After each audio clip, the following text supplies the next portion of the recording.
Hey everybody, Hoosier Jedi here with another review for you. This time I'm talking about the fan film Star Trek Renegades. Now, if you've not heard about this, this is as I said, a fan film that was only released on YouTube just a little while ago, a few days. And it's an interesting thing. It was mostly made via crowdfunding. However, several people from Star Trek actually do appear in this film. One of whom is Tim Russ, best known, of course, as Tuvok, who is even the film's director. We also have Walter Koenig, of course, best known as good old Pavel Chekhov, again reprising the role of Pavel Chekhov. Um, we even have the fellow who played Tom Paris's dad back as Tom Paris's dad, and there's another appearance by a much loved Star Trek actor who I don't want to mention who it is because his appearance was quite a pleasant surprise. Also appearing in this movie are some actors that folks might be familiar with, especially people with geeky credentials, would recognize like Sean Young from Blade Runner, Adrini Wilkinson from Xena Warrior Princess is in here. Vic Montagna, I can't say the dude's name, uh, but he's well known as a voice actor. He's in this as well, and even Corin Nemec, best known as the title character of the '90s show Parker Lewis Can't Lose, he pops up in this movie. And I don't want to talk about the plot too awful much, just because, frankly, the plot's a little thin. Story-wise, there's really nothing here that we haven't seen in other Star Trek. However, this is at the point where I have to make clear if me talking about Tuvok and Tom Paris's dad and all that didn't make it clear, this is set in the classic Trek continuity. Okay, it's set after the last time we saw that universe. Um, so none of that J.J. Abrams stuff, which I'm certainly don't have a problem with. Uh, and sorry, I lost my train of thought there for a second. Um, Anyway, as I said, the plot, I mean, it really, as I said, it doesn't feel like anything we haven't seen in other Star Trek before. I mean, and, this is a fan film. It's basically fan fiction come to life, albeit with the blessing and involvement of some people with genuine Trek credentials. In a way, it kind of reminds me of Star Trek Online, although Star Trek Online, of course, being a licensed product. But that's kind of what Star Trek Online was. It was all this, basically gigantic Star Trek fan fiction that you knew was never really going to be considered canon in any really meaningful way outside of the game. But that said, they still took that and told some really fun, really exciting, really, hey man, wow, this makes me remember why I like Star Trek stories. Um, and that's good. Oh yeah, that's good. What a brilliant insight, huh? Sorry. Okay, but yeah, again, the plot kind of thin. Um, Getting into the acting. Well, the acting is very hit or miss with the characters. One of the problems is, of course, that there are so many characters in this movie. I couldn't even keep track of what a lot of people's names were. Now, there were definitely interesting ideas for characters presented within the film. But this movie's only about an hour and a half. There's a big cast of people. There's all this stuff going on. You don't really get a chance to feel very many of these people out as characters. I mean, there's one particularly egregious example of rather questionable writing where two of the characters briefly bicker at each other and then immediately, after speaking to each other for less than 2 minutes, launch into their tragic backstories. I'm just like, no one talks or acts like this. I mean, I get that this is only an hour and a half you guys have to play with, and you want to make sure that we understand what these characters' deals are and present them to us in a way that makes them seem interesting. But yeah, I mean, there's limits to just how much I'm willing to let that go. And other people have said about this movie, again, besides the thin plot, there are moments that are just like, what?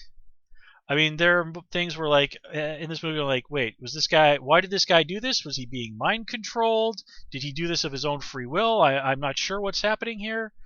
And then there's another moment where we get to meet the main bad guy of the movie, and he's saying, like, explaining, like, why he wants to destroy the Federation.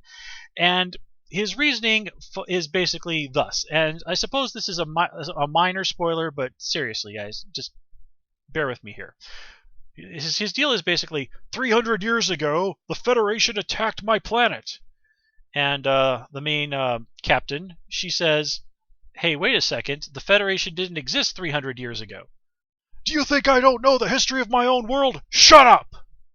And that's it, folks. They just totally brush past this huge question that makes no sense with that. I mean, they acknowledge, hey, this doesn't make any sense, and then just completely, like, walk right past it. I mean, what the hell? So basically, it boils down to the main bad guy is trying to destroy the Federation because he can't do simple math.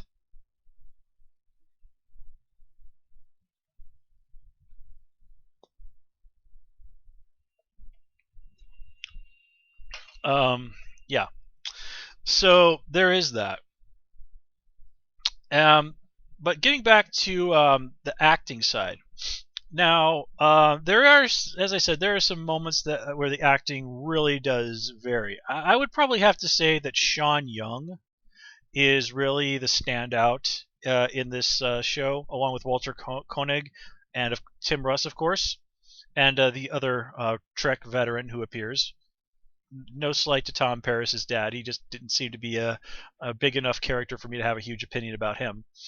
But yeah, Sean Young, she has some really nice scenes, and she really makes some magic with her interaction with the unnamed Trek veteran. I mean, that's some good stuff. Another thing that I liked about this movie is they did harken back to one of the things that I always did like about classic Trek, and it was that classic Trek was never afraid to wear the idea of that knowledge was good. It was never afraid to sort of trot out the Shakespeare, to trot out those really emotional moments, to acknowledge things like classic literature being something that was still an enormous influence on people and in their lives. One thing that seems a bit heavy-handed in the way they use it, but being Trek going back to its literary roots a little bit is enough to make me so happy that I'm willing to overlook this, where the poem Invictus by, who's that? William Ernest Henley. This is a well-known poem. You ever heard that bit that goes, I am the master of my fate, I am the captain of my soul? You ever maybe hear this in a poem in English class in high school? Okay, well, that poem actually plays sort of a bookending role in this movie. And again, it's a little heavy-handed, but I can live with that. Now the effects. Well, the effects. I mean, this is a crowd-funded fan film. Okay, this is obviously not going to be Hollywood studio quality. But I will say this for the special effects. When I look at these, you can tell that people here were really putting a lot of effort into here. And at the end of the day, you look at the special. I look at the special effects, and what I see is the Sci-Fi Channel when it's doing a good job. And I mean that as a compliment. This episode, a lot of the times, in terms of the technical side of things, looks like one of the better episodes of Farscape. Of course, Farscape was quite some time ago, and yeah, that caveat still applies. It looks like something that would have been pretty good for the Sci-Fi Channel several years ago. And that's in terms of the special effects and the makeup. In terms of costuming, here's one where I do have to put a mark against Renegades. they do have their own sort of design for uniforms, and they're not bad designs, but it sort of looks like they might have cheaped on the materials a little bit because, yeah, the uniforms usually do not look good. And even going back, and the makeup. Well, the makeup on the main bad guy race usually looks pretty good. But when you get into there to trying to do something simple like an Andorian or I'm not sure what one race one of the female characters was supposed to be, and even something as simple as a Cardassian.